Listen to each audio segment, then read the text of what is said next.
Bom dia, pessoal. Mais uma vez aqui para o canal O Evangelho Vive. Nós estamos falando da cidade de Cianorte, no norte do Paraná. E hoje o nosso assunto vai falar sobre uma questão muito polêmica que envolve finanças dentro do meio cristão e que é muito mal visto e muito mal interpretado tanto pelas pessoas que estão vivendo o Evangelho, quanto as pessoas que nem sequer entendem o que seja Evangelho. Então nós queremos falar sobre dízimos e ofertas. Para nós começarmos a falar sobre dízimos e ofertas, nós temos que entender de onde veio toda essa concepção, conceito de pagamento. De onde surgiu isso? No início de Gênesis, como a palavra já mesmo está dizendo, no princípio, o que Deus criou como perfeito foi o ser humano. E perfeita era também sua relação com Deus. A partir do momento que este ser humano desfaz esta relação, ou seja, ele comete um pecado, esse relacionamento então ele é quebrado, né? E aí nós vemos o que? Nós vemos Deus se reconciliando novamente com o homem através de uma expiação. Isso está lá em Gênesis capítulo 3, se não me engano, lá no verso 21, quando diz que Deus vestiu Adão e Eva com vestes de animais, de pele de animais. Agora, para que Deus pudesse vesti-los com peles de animais, óbvio que Deus não arrancaria essas peles desses animais vivos, ele teria que sacrificar o animal. Então nós vemos a introdução de um sacrifício, de uma expiação, de um sangue derramado, para que então o homem pudesse cobrir a sua vergonha. No caso, interpretação aí do pecado. Então lá no capítulo 3 de Gênesis, nós vemos a reconciliação por meio de um ato expiatório, ou seja, de um sacrifício de um animal. O pagamento feito através de um sacrifício de um animal. Muito bem. E então todas as vezes que o homem entendia que alguma coisa entre ele e Deus havia sido quebrado, ele expiava a culpa. No entendimento em que ele se considerava um pecador, ele ia e expiava essa culpa, esse pecado, através de um sacrifício de animal. Capítulo 4 de Gênesis vai trazer para você exatamente isso. Os filhos de Adão e Eva, Abel e Caim, fazendo expiação de pecado. Porém, Abel fazendo a expiação da maneira como Deus estabeleceu que seria, ou seja, através do sacrifício de um animal, derramando sangue. E Caim tenta fazer a mesma oferta de sacrifício, porém sem o elemento sangue. Então ele traz ali diante de Deus, Caim traz elementos da natureza, mas que não traziam vida, ou seja, não havia o elemento sangue. E como a expiação é feita alma por alma, ou seja, o animal dá a sua alma como pagamento pelo pecado ou pela transgressão do homem, então é vida por vida. É a lei do olho por olho, dente por dente, que isso aí a gente vê no Velho Testamento em todo tempo essa questão. A alma que pecar, essa morrerá, mas Deus então provê para o homem uma substituição de castigo, ou seja, um castigo que recai sobre o animal. E o animal então ele é essa substituição do pecado do homem, ele paga pelo pecado do homem. E então todo o Velho Testamento, o que nós vemos o tempo todo, o que é? Vemos o homem reconciliando-se com Deus através de expiação de pecados, derramando sangue de animais. Então há muito disso no Antigo Testamento. O livro de Levíticos inteiro vai tratar disso. Aí, a partir do momento em que isso se estabelece para uma nação, e não apenas para um homem ou uma família, mas para toda uma nação ao mesmo tempo, o que foi feito foi que, a partir do momento em que entre 12 tribos, que são representadas a nação de Israel por 12 tribos, e uma dessas tribos ficaria encarregada de um sacerdócio que nada mais é do que um ofício de que Deus então estabelecendo sobre a tribo de Levi o ofício sacerdotal, que significa que não precisava que todos fizessem cada um por si esta expiação, mas que trouxessem a oferta aos sacerdotes para que eles fizessem expiação pelo indivíduo e também houvesse expiação coletiva. Então, quando isso foi instituído, nós podemos perceber a demanda de sacrifícios que foram sendo instituídas. Por exemplo, no livro de Números você vai perceber que os sacrifícios coletivos eram feitos diariamente, 2 vezes por dia, pela manhã e pela tarde. Então havia sacrifício de animais pela manhã e pela manhã e pela tarde, e isso perpétuo, ou seja, sem interrupção de dias. Todos os dias havia sacrifício no templo. E a questão era, de onde tirar tantas ofertas de sacrifícios?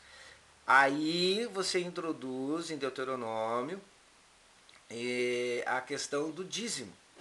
Porque o que significa o dízimo? O dízimo significa que cada pessoa que pertencente à nação de Israel deveria então trazer essa oferta de manutenção ao templo, ou seja, o templo aonde os sacerdotes estariam fazendo a expiação pelo pecado de todo o povo, teria então abastecimento de ofertas, ou seja, de animais, para todos os tipos de sacrifício, não só de animais, mas também de cereais, porque havia outros tipos de ritos, né, de cerimônias, não só pela expiação de pecado, mas havia cerimônia por ações de graça, ou seja, por agradecimentos, por questões de transgressões que não precisavam necessariamente de derramamento de pecado, mas apenas de restituição de bens, enfim.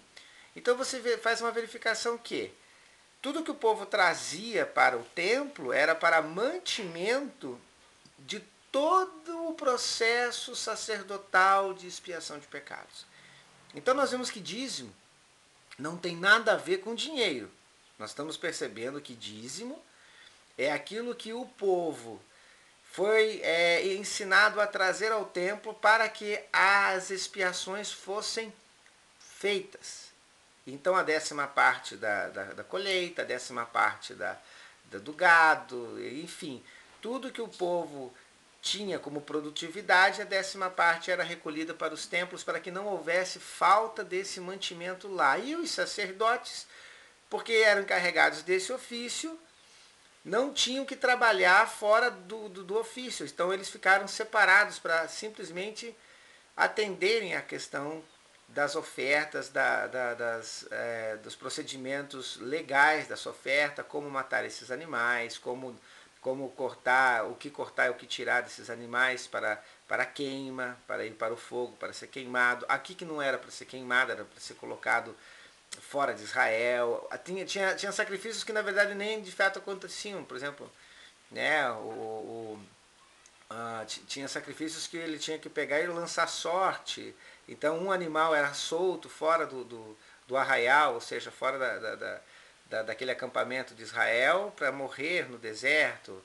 E, enfim, são muitos os detalhes, e isso você vai poder ver lá no livro de Levíticos.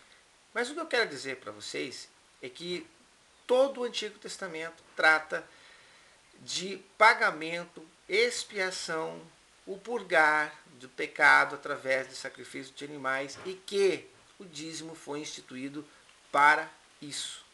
Ou seja, para o pagamento pelo resgate do pecador, para resgatar o pecador do seu pecado, havia-se então esse pagamento. Quando Jesus vem e introduz uma nova aliança, ele se faz o pagamento pelos nossos pecados. Portanto, o que João diz lá no Evangelho, citando Jesus: eis o Cordeiro de Deus que tira o pecado do mundo. E agora então nós podemos perceber que a oferta única que foi feita através do sangue de Cristo desfaz toda a necessidade de templos, de sacerdócio, de instituição religiosa para sacrifícios e ofertas que havia no Antigo Testamento. Jesus vem e desfaz isso. E se você lê lá no capítulo 11, se não me falha a memória, do Evangelho de João, ali pelos versos 38, 36, 37, 38 em diante, você vai verificar que a maior preocupação daqueles que se faziam sacerdotes na época de Jesus, estavam na liderança do templo, ficaram muito preocupados com o povo que já não estava mais indo ao templo para oferecer ofertas, mas estava seguindo Jesus como uma nova doutrina. E aí a preocupação dos sacerdotes qual era? Se esse Jesus continuar levando o povo após si, os romanos virão e nos tirarão o nosso lugar. Então qual era a preocupação? A preocupação era o perder o poder, perder o ofício. Agora você já imaginou que a aristocracia judaica ela estava desenvolvida dentro do templo, porque a parte rica eram os sacerdotes, eles que tinham os melhores salários, vamos dizer assim, comiam do melhor, porque as ofertas sempre eram do melhor do povo. Quando Jesus vem e começa a introduzir a nova aliança, esses sacerdotes começaram a estabelecer um meio pelo qual eles pudessem acabar com aquilo ali. Jesus não poderia continuar com aquela pregação, com aquele ensino, porque então o povo deixaria os templos. E foi justamente isso que eles fizeram. Eles articularam, eles tentaram de todas as formas colocar Jesus numa situação onde que Jesus viesse a blasfemar e ser punido, ou no caso chegar a ser morto, para que então eles pudessem garantir o sacerdócio deles. E foi exatamente o que aconteceu. Eles conseguiram realmente levar Jesus à cruz, né, como blasfêmia, por Jesus ter blasfemado, se dizendo filho de Deus, e assim então se equiparando a Deus, sendo igual a Deus.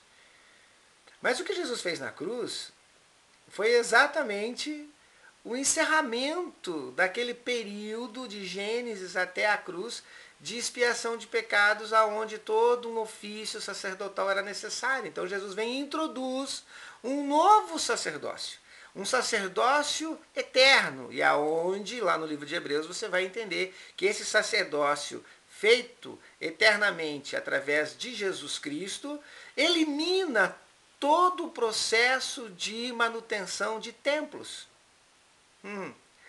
E aí, eliminando esse processo de manutenção de templos, não há mais a necessidade da entrega de dízimos e ofertas nos templos. Por quê?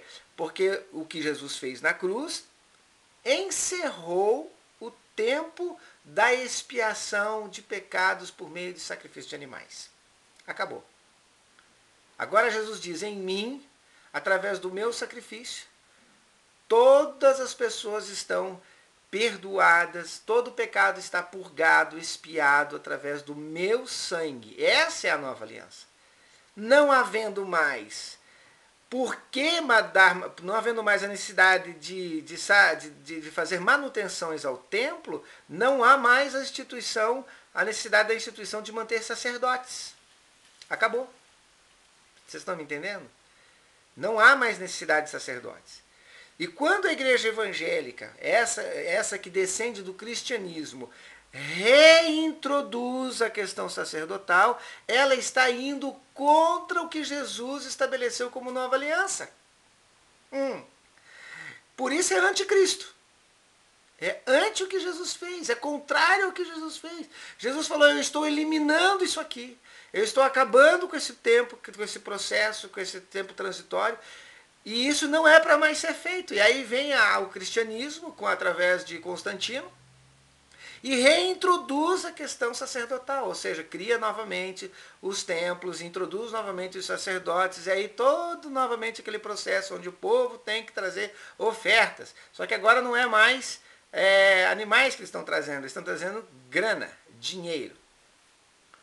Eu quero dizer para você que contribui com dízimos e ofertas, infelizmente você está desfazendo o que Jesus fez na cruz. Porque cada vez que você traz 10% do que você fez, é como se você estivesse dizendo assim, estou pagando pelos meus pecados, conforme o Antigo Testamento diz para eu pagar, trazer a oferta de sacrifício, 10% do meu salário, para que os meus pecados sejam pagos. Isso significa o quê?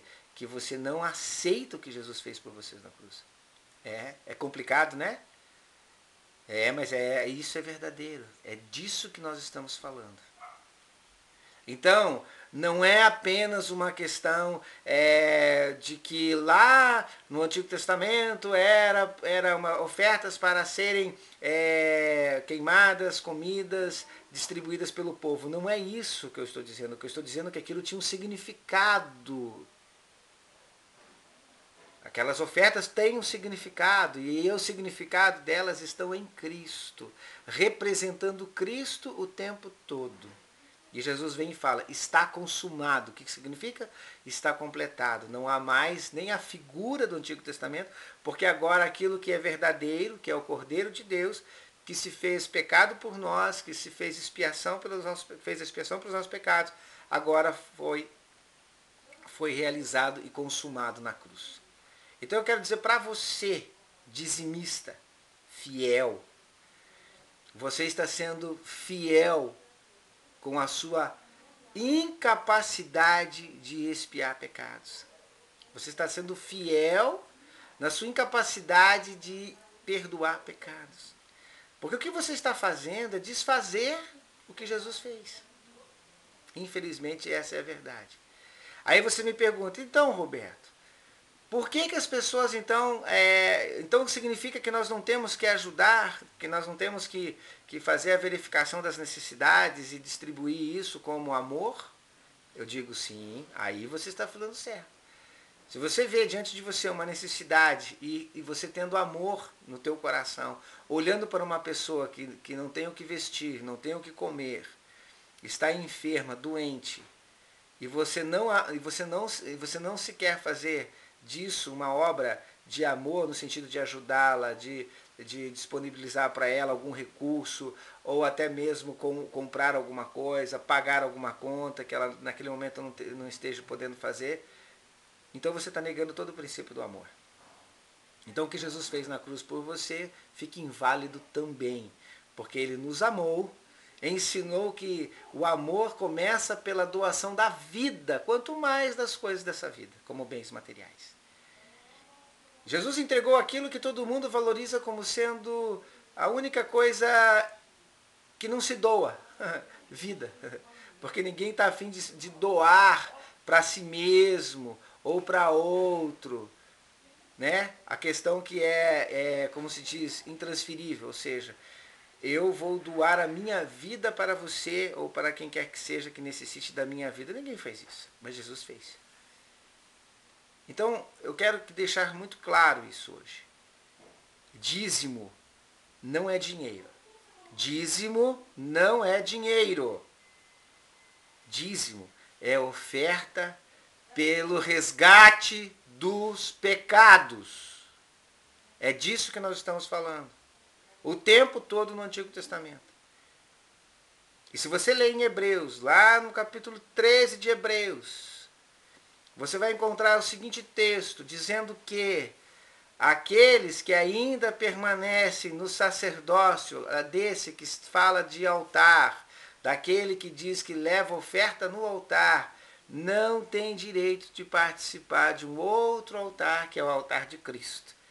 Então você, dizimista, você está fora do altar de Cristo, fora daquele sacrifício de Cristo. Você está se colocando do lado de fora toda vez que você pega 10% do que você ganha e leva em qualquer lugar a dar como oferta de dízimo. E eu fico muito triste por ver os pastores pregando isso e o povo embarcando nisso de uma forma terrível, terrível, terrível, terrível. Mas se você quer questionar sobre alguma coisa, coloque aí embaixo se eu gostei ou não gostei e, por favor, deixe o seu questionamento aí no vídeo, abaixo do vídeo. Deixe o seu comentário. E eu vou colocar para você, se você não entendeu, eu vou dirigir a você, ouvinte, todos os textos que contribuem e que dizem a verdade sobre dízimos e ofertas, porque é disso que trata toda a Escritura. A Escritura fala de um resgate, do pagamento pelos nossos pecados, da reconciliação do homem com Deus. É o tempo todo isso. E dízimo não é dinheiro. Ok? Eu espero que você tenha compreendido. E desculpe se esse vídeo ficou longo, mas é difícil falar de um assunto tão denso assim, de forma rápida e sucinta.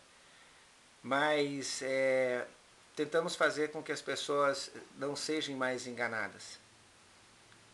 Eu agradeço, fiquem bem, fique com Deus e até o próximo vídeo, se Deus quiser.